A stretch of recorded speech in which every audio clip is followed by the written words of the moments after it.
27 বছর আপনার জীবনে কিন্তু পরীক্ষা, অগ্নি পরীক্ষার মধ্যে দিয়ে আপনাকে যেতে হবে। আমাদের জন্মছক বলছে আপনার জন্মছকে আপনার গ্রহদের যে অবস্থান, গ্রহদের যে প্লেসমেন্ট, সেই প্লেসমেন্ট অনুযায়ী আপনি আপনার জীবনে উন্নতি সাধন করবেন।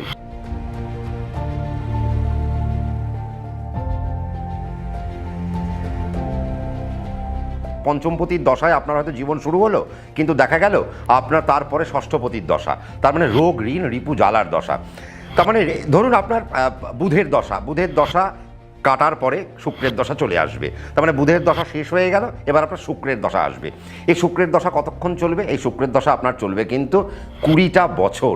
তার মানে ভাবুন, এই 20টা বছর ধরে আপনাকে রোগ ঋণ রিপু জ্বালা, তার মানে ষষ্ঠ, তার মানে বাধকপতির দশায় কিন্তু আপনাকে চলতে হচ্ছে। তার মানে বুঝতে হবে 20টা বছর আপনাকে কিন্তু স্ট্রাগল করতে হবে।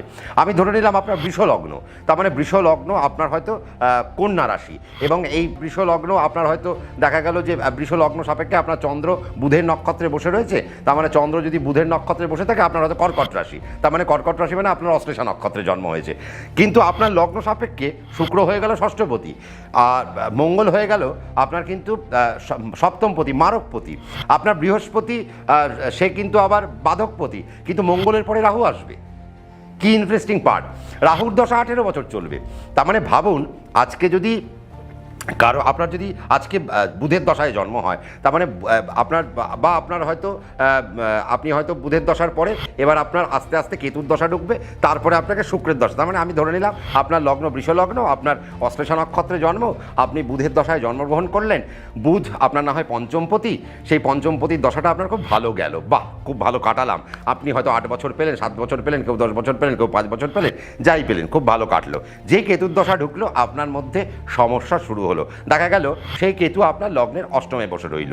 তাহলে অষ্টমে কেতু বসে থাকলো, আর তার দশায় আপনি হাঁটতে হাঁটতে চললেন 7 বছর। তার মানে সেই 7টা বছর আপনার জীবন থেকে চলে গেল।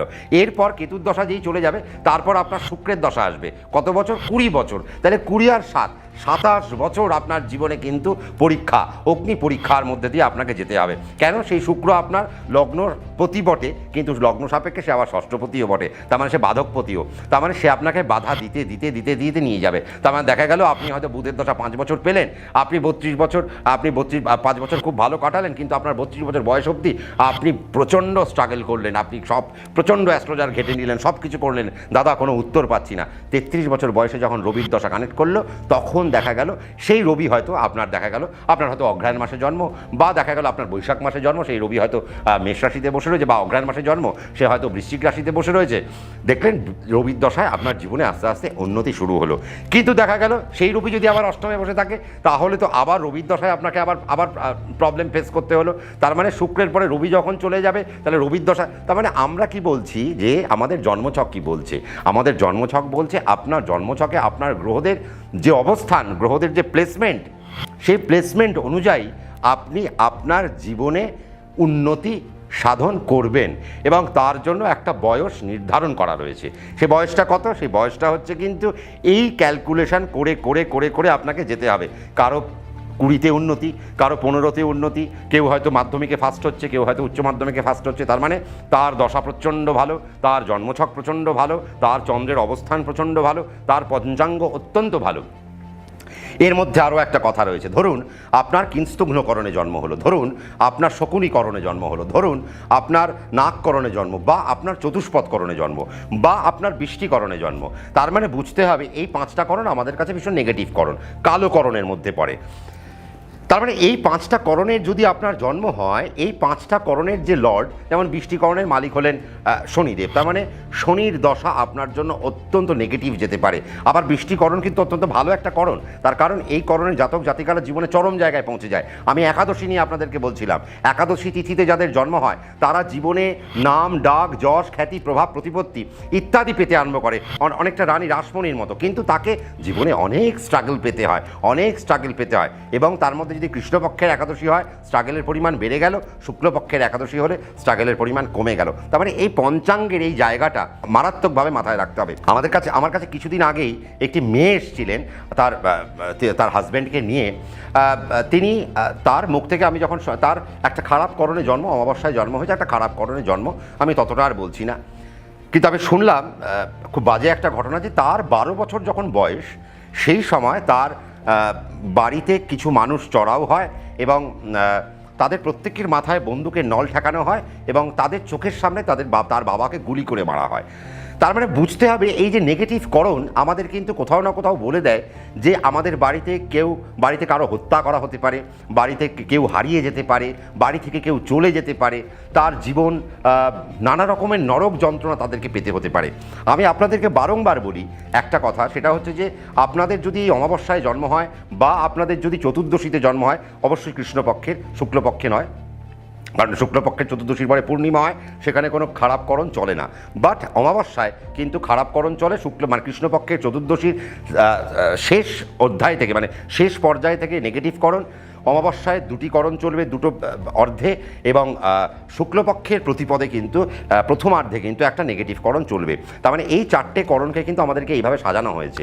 তো ন্যাচারালি অমাবস্যা পর্যন্ত যাদের জন্ম কৃষ্ণপক্ষের চতুর্দশী শেষার্ধ থেকে অমাবস্যার পূর্ণ অর্ধের মধ্যে যদি কারো জন্ম হয়ে থাকে, তার মানে বুঝতে হবে তাকে কিন্তু জীবনে অনেক পরীক্ষা দিতে হবে এবং তার জীবনে অনেক অশনি সংকট রয়েছে এবং তাকে জীবনে কিভাবে উঠতে হবে তার কিন্তু হিসেব নিকেশ কিন্তু আমাদের গরুর পুরাণে দেওয়া রয়েছে এবং তার মতো করেও চলতে হবে। আর অমাবস্যায় যখন আপনার জন্ম হচ্ছে, তার মানে বুঝতে হবে আপনার পিতৃপুরুষ আপনার হাত থেকে কিন্তু মুক্তি পেতে চাইছেন, তার কারণেই আপনার কিন্তু অমাবস্যায় জন্ম। আমি জানি বাঙালিরা খুব একটা বেশি পিতৃপুরুষকে নিয়ে খুব একটা বেশি মাথা ঘামায় না, যার জন্য আজকে বাঙালিদের খুব খারাপ অবস্থা। কিন্তু আমি বারংবার একটা কথা বলি, আপনার অ্যানসেস্টারকে আপনি যতক্ষণ না মুক্তি দিচ্ছেন ততক্ষণ পর্যন্ত আপনার এবং আমাদের কারোরই কিন্তু উন্নতিতে আমরা পৌঁছবো ঠিকই, বাট সেই উন্নতি আমরা ধরে রাখতে পারবো না। আমরা উঁচুতে উঠবো কিন্তু আমরা আবার পথে নেমে আসব। সেই জায়গাটা থেকে সাবধান। দেখবেন নন বেঙ্গলিরা বা মারবাড়িরা বা বিভিন্ন জায়গায় আপনারা যখন দেখবেন যে তারা কিন্তু ভান্ডারা করছে, তারা প্রচুর মানুষকে খাওয়াচ্ছে, অর্থাৎ আপনাকে মানুষকে খাওয়াতে হবে, মানুষের জন্য কিছু ভাবতে হবে এবং আপনাকে প্রতি অমাবস্যায় আপনার পিতৃপুরুষকে আপনাকে জল দিতে হবে। সেই জল মানে কিন্তু আপনি ব্যালকনিতে দাঁড়িয়ে জল দেবেন তা নয়, তার জন্য কিছু প্রিপারেশান রয়েছে, কিছু সুন্দর সুষ্ঠু ব্যবস্থা রয়েছে। দেখুন, আমার কথায় আপনারা কেন প্রভাবিত হবেন না? আপনারা প্রত্যেকে শিক্ষিত মানুষ, আপনারা প্রত্যেকে শিক্ষিত এবং শিক্ষিতা। তাহলে আমাদের কাছে তো পাঠ্যপুস্তক রয়েছে, আপনারা একটু পড়ুন। আপনারা একটা গরুর পুরাণ বাংলায় পাওয়া যায়, ইংরেজিতে পাওয়া যায়, বা আপনারা যে ভাষাতেই আপনারা পছন্দ করেন না কেন, গরুর পুরাণ সব ভাষাতেই পাওয়া যায়। আপনারা একবার গরুর পুরাণকে সুন্দরভাবে পড়ুন, আপনাদের চোখ খুলে যাবে যে হ্যাঁ, আপনারা কেন আজকে খারাপ জায়গায় দাঁড়িয়ে রয়েছেন, কেন আপনারা উন্নতি পেয়ে উন্নতি পাচ্ছি না। আমরা উন্নতি পাচ্ছি, বাট তারপরেও আমাদের উন্নতির পাশাপাশি প্রচুর কালিমালিপ্ত আমরা হচ্ছি। আমরা যেন কোনোভাবেই একটা সুন্দর সুষ্ঠু জীবন আমরা কিন্তু পাচ্ছি না। আজকে আমাদের হয়তো মেধা রয়েছে, বাট আমাদের সেই মেধার প্রকৃত মূল্যায়ন হচ্ছে না। তার মানে আমাদেরকে কিন্তু এই জিনিসগুলোকে বুঝতে হবে আর আমাদেরকে না প্রচণ্ড পরিমাণে সম্মান জ্ঞাপন করতে হবে আমাদের সামনের মানুষকে, আমাদের গুরুজনদের প্রতি, আমাদের শিক্ষকদের প্রতি। এবং আমাদের জীবনে না কেউ ছোট নয়, জানেন তো। যেই মানুষটি রিক্সা চালাচ্ছে, সে কিন্তু রিক্সা চালাচ্ছে তার পেটে রোজগারের জন্য, বাট সেই কর্মটা কিন্তু ছোট নয়। যিনি হয়তো সেই রিক্সায় চড়ছেন, তিনি হয়তো কোনো বহুজাতিক সংস্থার হয়তো ম্যানেজার, তিনিও যেমন ছোট নন, যিনি রিক্সা চালাচ্ছেন তিনিও ছোট নয়। তার মানে আজকে যিনি রিক্সা চালাচ্ছেন তিনি কালকে একটা রিক্সা কোম্পানির মালিক হতে পারেন, বা তিনি কোনো ডিপার্টমেন্টাল স্টোরের মালিক হতে পারেন, বা তিনি একজন অত্যন্ত বড় একজন ব্যবসাদার হতেই পারেন। তার কারণ আমার মনে হয় সবার মধ্যে সম্ভাবনা রয়েছে। আমরা সেই সম্ভাবনাকে ওই রবীন্দ্রনাথের ভাষায় যদি আমরা বলি, যেখানেই দেখিবে ছাই উড়াইয়া দেখো তাই, পাইলেও পাইতে পারো অমূল্য রতন। তার মানে আমরা হয়তো আমাদের জীবনে প্রচুর ছাই পড়ে রয়েছে, কিন্তু আমরা যতক্ষণ না সেই ছাইকে পরিষ্কার করার চেষ্টা করব ততক্ষণ পর্যন্ত আমরা ওই মণিমুক্তকে আমরা হয়তো খুঁজে পাবো না। আমি জানি আজকে হয়তো অনেক রকম কথা আপনাদেরকে বললাম, আপনাদের শুনতে খুব ভালো লাগছে। দেখুন, আলোচনা আমরা হয়তো এখানে থামাচ্ছি, কিন্তু আমাদের আলোচনা আরও চলতে থাকবে এবং আমরা জীবনে কেন প্রচুর চেষ্টা করছি বাট তাও আমরা ব্যর্থ হচ্ছি। আমাদের জীবনে সুদিন কবে আসবে? আপনারাও কমেন্ট করছেন সম্রাটদা এই রাশির ভালো হয় না, এই রাশির ভালো হতে পারে না। না, আপনি দেখুন আপনার জন্মছকে নিশ্চয়ই একটা কোনো ক্লু তো পড়ে রয়েছে যেখান থেকে আপনি উন্নতি করতে পারেন। এবং আমি বারবার বলি যে আমরা আমাদের যে জন্ম লাভ করেছি, এই জন্মকে আমরা সঠিকভাবে যদি মূল্যায়ন করতে পারি, আমরা যদি একটা সুষ্ঠু জীবন যাপন করতে পারি, তাহলে আমরা আস্তে আস্তে জীবনের কিন্তু অনেক উঁচুতে উঠব। এবং বাধা কি আছে, কি পড়ে থাকতে পারে, আমার কাছে বহু লোক আসেন, তারা বলছেন দাদা ব্যবসা করছি অনেক উঁচুতে ছিলাম, আজকে আবার খাবার পয়সা নেই। আমি তাকে অনেকবার বুঝিয়েছি যে দাদা আপনি গিয়ে আপনার পিতৃপুরুষকে আগে মুক্তি লাভ করে আসুন। এবং এরকম আমি অনেককে পেয়েছি যারা এই সমস্ত কর্ম করার পর আজ তারা সত্যি আবারও ভালো আছেন, দুবেলা দুমুঠো ভালো করে খাচ্ছেন এবং রাত্রের ঘুমটা তারা খুব সুন্দর করে ঘুমোচ্ছেন। এবং দেখুন, আমাদের প্রত্যেকেরই ইচ্ছা আমাদের যে সন্তানগুলো রয়েছে তারা যে লেখাপড়া করছে, লেখাপড়া করে তারা অনেক উঁচুতে উঠবে, কিন্তু আমাদের কর্ম তাদের যেন না আটকে দেয়। আমাদেরকে সেই রকম একটা মানুষ হতে হবে, আমাদেরকে ভদ্র হতে হবে। কেন, আমি দেখেছি আমার ফেসবুকে কিছু কিছু কমেন্ট আমি দেখলাম, সেখানে প্রচণ্ড গালমন্ত কী সব ভাষা, যেগুলো হয়তো আমি এখানে দেখাতে পারবো না, তার কারণ ছোটো ছোটো ছেলেমেয়েরা দেখবে, তারা কি শিখবে। আমি বলি আমাদের জীবনে প্রচুর খারাপ গেছে, দেখুন আমার জীবনেও প্রচুর খারাপ গেছে। আপনি ভাববেন না যে আজকে আমার যা প্রারব্ধ, মনে করুন আজকে আমার একটা হাঁটু ব্যথা আছে, তো আমি হয়তো প্রচুর ডাক্তার দেখাচ্ছি কিন্তু সেই হাঁটু ব্যথা আমার কমছে না। আমার হয়তো মাইগ্রেন রয়েছে বা আমার হয়তো ইমিউনিটি আমার হয়তো খুব খারাপ, কিন্তু আমি প্রচুর ডাক্তার দেখাচ্ছি তবু সেই ইমিউনিটি ভালো হচ্ছে না। কেন হচ্ছে না? তার কারণ আমার সেই প্রারব্ধ যতক্ষণ না মাইনাস হচ্ছে ততক্ষণ পর্যন্ত আমাকে তাকে ভোগ করতেই হবে। আর এর জন্য আমরা কিন্তু গ্রহকেও দোষ দিতে পারি না, এর জন্য আমরা কিন্তু রাশিকেও দোষ দিতে পারি না। তার মানে আমাদের কর্মই আমাদের কিন্তু লক্ষ্য, আর আমাদের কর্মই কিন্তু আমাদের ধর্ম। তা আমরা ভালো কর্ম করে আমরা যদি ধর্মটাকে পালন করি, ধর্ম মানে হিন্দু, মুসলিম, শিখ, ঈসাই এরা কিন্তু নয়। তার মানে ধর্ম হচ্ছে আমার যে কর্ম, আমার প্রকৃত কর্ম, আমার প্রকৃত শিক্ষা। আজকে আমরা যে সমস্ত ছেলেমেয়েরা আজকে লেখাপড়া করছে তাদেরকে যদি আমরা সুশিক্ষায় শিক্ষিত করতে পারি, আমরা যদি তাদেরকে প্রকৃত শিক্ষায় শিক্ষিত করতে পারি, তারাও তাদের কর্মটা ভালো করবে। আর তাদের কর্ম ভালো হলে, গরুর পুরাণ পড়লে আপনারা বুঝতে পারবেন, কর্ম ভালো তো আপনার ধর্ম ভালো, আর ধর্ম ভালো তো আপনার জীবন ভালো। যেতে যেতে আমি একটা কথা বলি আপনাদেরকে, সেটা হচ্ছে যে আগামী কিছু দিন আমি একটু পড়াশুনোর জন্য নিজেকে একটু সরাবো। অর্থাৎ আমার হয়তো অফলাইন চেম্বারগুলো কম থাকবে, আমি হয়তো একটু গুটিয়ে নিচ্ছি আপাতত। এবং এটাও একটা কথা দিচ্ছি, সেটা হচ্ছে যে বা অ্যানাউন্সমেন্ট, যে আগামী দিনে আপনারা আমাকে হয়তো আর কোনো পডকাস্টে দেখতে পাবেন না। তার কারণ আমি আর কোনো পডকাস্ট করতে ইচ্ছুক নই বা আমি খুব অনাগ্রহী। কারণ যে ধরনের পডকাস্ট বা যা সব চলছে তা আমি খুব একটা ভালোভাবে নিতে পারছি না। এবং আমার মনে হয় প্রত্যেকেই ভালো জানেন, আপনারা তাদের পডকাস্টগুলো আপনারা শুনুন। আমি আমার চ্যানেলেই যা যা বক্তব্য রাখার আমি রাখবো। আপনারা হয়তো এই মুহূর্তে হয়তো ফেসবুক থেকে দেখতে পাচ্ছেন, আমার ফেসবুকের যে পেজ রয়েছে অ্যাস্ট্রো মোটিভেটর সম্রাট চক্রবর্তী, আপনারা যদি সেখান থেকে দেখেন তাহলে আমার এই পেজটিকে ফলো করে নেবেন।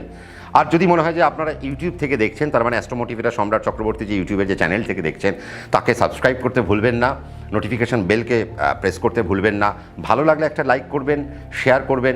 কিন্তু জানেন, আমি সেদিনকে একটা অ্যানালিটিক্স দেখছিলাম যে আপনারা প্রায় 72% লোক আমার চ্যানেল দেখছেন, এনজয় করছেন, বাট সাবস্ক্রাইব করছেন না। এটাতে আমি হয়তো একটু ডিমোটিভেটেড হচ্ছি, বাট না, তবুও আমি আর একটা কথা বলি, আপনারা হয়তো অফলাইনে আমাকে কম পাবেন কিন্তু আমার অনলাইন পরিষেবা চলবে। যদিও আমি হয়তো এখন কিছু ক্লায়েন্ট দেখা কমিয়ে দেবো, তার কারণ আমার নিজস্ব কিছু পড়াশুনো রয়েছে। কেন জানেন এই পড়াশুনোটা? কারণ হচ্ছে যে আমার কাছে এত ভালো ভালো ছেলে মেয়ে রয়েছে, আসেন, বা প্রত্যেকে যারা আসেন আমার কাছে তারা এক একটা সম্পদ। এবং আমি মনে করি আমাকে আরও পড়তে হবে। যদি আমি পড়াশুনো করতে পারি তাহলে আমি আপনাদেরকে আরও ভালো কিছু উপহার দিতে পারবো। এবং শুধু চেম্বার করলে তো হবে না, পড়াশুনোটা তো খুব দরকার। তো আজকে আমি ওই পড়াশুনোর জন্যই আমি একটু নিজেকে কিছুদিন একটু আড়ালে রাখবো, একটু আপডালে রাখবো, একটু পড়াশুনো করব। তার জন্য সময়ও পাচ্ছি না, কারণ সারাদিন চেম্বার করলে পড়াশুনো করার আর সময় পাওয়া যায় না, প্রচণ্ড ধকল হয়, প্রচণ্ড ক্লান্তি হয়। তো ন্যাচারালি সেই জন্য আমি একটু পড়াশোনার জন্য আমি একটু অফলাইনটা আপাতত বন্ধ রাখবো। আমাদের যে হেল্পলাইন নম্বর আছে, আপনারা সেখানে ফোন করলে অনলাইনে কিভাবে আপনারা পরিষেবা পেতে পারেন তার ব্যবস্থা আপনি নিশ্চয়ই পাবেন। হ্যাঁ, তাহলে অফলাইন একদম বন্ধ হচ্ছে না। আমি হয়তো ওই মাসে 5টা বা 8টা বা 10টা ম্যাক্সিমাম, এর বেশি আমি হয়তো অফলাইনে আর আপাতত চেম্বার রাখবো না। বাকি নিশ্চয়ই আপনারা হেল্পলাইনে ফোন করলে আপনারা সবটাই পাবেন। নিজের জীবনকে আপনারা প্রচণ্ড আনন্দ করুন, নিজের জীবনকে উপভোগ করুন, নিজের জীবনকে প্রচণ্ড সম্মান করুন। যে জীবন প্রাপ্তি পেয়েছেন তাকে একটা সুন্দর জায়গায় নিয়ে যান, আর প্রচণ্ড পরিমাণে চ্যান্ট করুন। কেন? তার কারণ আপনি ভেতরকে, আপনার কেতুকে যত জাগাবেন, আপনি আপনার চন্দ্রকে যত, আপনার চন্দ্র মানে মন, তার মানে আপনি যত মানসিক উন্নতি ঘটাবেন, ততই আপনি জীবনে রাজসিক জায়গাকে পাবেন, ততই আপনি জীবনে শান্তি পাবেন। প্রত্যেকে ভালো থাকবেন, সুখে থাকবেন, শান্তিতে থাকবেন। আগামী পর্বে আমরা নিশ্চয়ই আরও কোনো সুন্দর একটা পর্ব নিয়ে আপনাদের সামনে উপস্থিত হব। এবং এই যে পর্বটা আজকে শেষ হলো, এই পর্বের কিন্তু একটা রেশ আমরা কিন্তু পরবর্তী প্রোগ্রামে আপনাদেরকে উপহার দেব। প্রত্যেকে ভালো থাকবেন, সুখে থাকবেন, শান্তিতে থাকবেন। রাত্রি 9টায় সম্রাট দা আবারও হাজির থাকছে। নমস্কার।